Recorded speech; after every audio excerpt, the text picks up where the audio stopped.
Wannan shiryayyen kisa ne. Shugaba Muhammadu Buhari ya yi Allah wadai da kisan musulmai a garin Jos.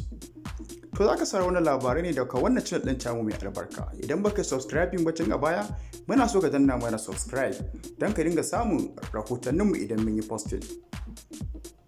Idan dai ba za ka manta ba, a wannan asabar ɗin ne aka samu wani mummunan kisa a Road a garin Jos, a inda aka farwa mutane musulmai wanda suka dawo daga murnar cika shekara ta addinin musulunci da kuma maulidi.